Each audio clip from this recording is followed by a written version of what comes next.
I'm here today to talk to you guys about polar bears, climate change, and how it's affecting the polar bears in their environment. So when I started out this class, I kept getting asked why I chose polar bears. When you walk through the museum here that we have, Wonders of Wildlife, there's several different polar bears that have been turned into main focuses of the museum in the taxidermy side.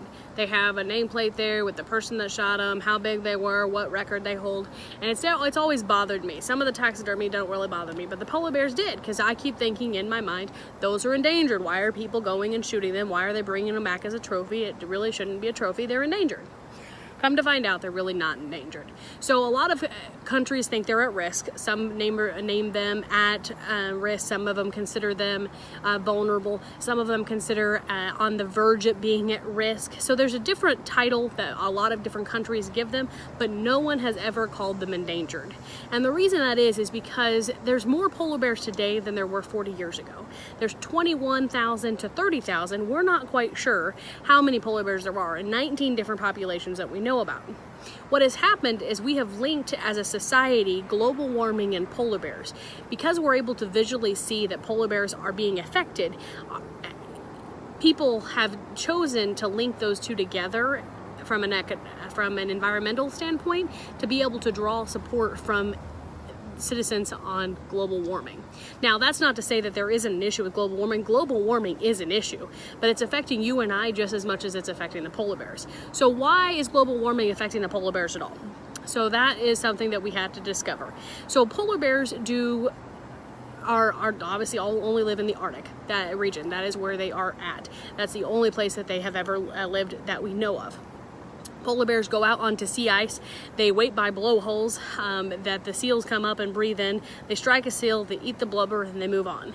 That's a very effective way for them to not use a lot of energy, but be able to hunt in a good manner, that they get to store a lot of their calories. They have a very high metabolism. So as the polar ice melts, less of these opportunities to hunt become available to polar bears, and that is where the plight of the polar bear comes from. We're changing their environment because of global warming. Now, with that being said, we have a lot of things that we can do to change that.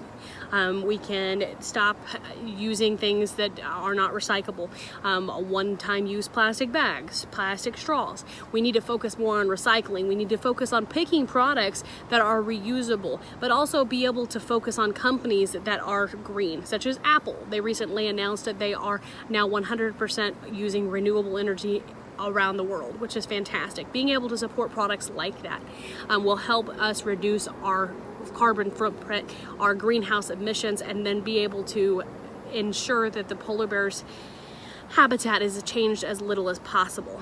As polar bears continue to go through, who knows if they'll be able to adapt. It's my hope that they will. They've been shown to be very adaptable in a lot of different ways that we weren't aware of. But in the end, scientists haven't been studying polar bears or don't have enough information about polar bears to make a determination of what they will likely see in the future. We do know that global warming is impacting them, but again, no more to say than global warming is impacting us. We just saw a hurricane land on the East Coast. We've seen the wildfires break out on the West Coast. All of those things can be also contributed to global warming, or the degree of severity can be contributed to global warming. So it's for one to say that polar bears are at any more risk than we are is what's caused this plight of the polar bears. Yes, their habitat is being destroyed, but they're not being impacted any more than we as humans are based on global warming. In the end, it comes down to global warming needs to end. We need to do anything and everything in our possibility to be able to put an end to something that is not only destructive to polar bears, but also to us as a human race. I've learned a lot throughout this class. I've been able to really dive down into what I think, what I feel, what moral values I have, and it all comes down to doing the right thing. If we can do the right thing and make the right choice to affect as many people as we can by doing the right thing, that's always going to be the goal. So do I think that we're going to go green immediately? No, but I do think there are lots of things that we can do to incentivize people to go green. If we can make alternates that are just as convenient as the I guess not good for the environment choices, people will start to consider those. So as we go forward, we really need to make it a part of our daily environment to recycle, reuse, reduce anything that's not reusable or anything that causes the environment harm, because in the end, this is our planet. We've been entrusted to it, and if it's not here for us, it's not here for the polar bears or anything else either. So again, this has been the plight of the polar bears. I do not believe that they're endangered at this time. Their habitat is certainly being impacted, but no more or less than you and I. We've simply linked them with global warming because it draws on people's emotion and it gets a response. But if we really turn around and look at it, the response that should be drawn off the fact that us as mankind is also having a horrible impact with the fires and the hurricanes and the tornadoes and the storms, the supercells, the warming of the ocean. There are so many dangers that we as people are facing right now that can be the face of global warming, that we don't need to rely on the polar bears. We simply need to stop global warming so that everyone can be impacted better.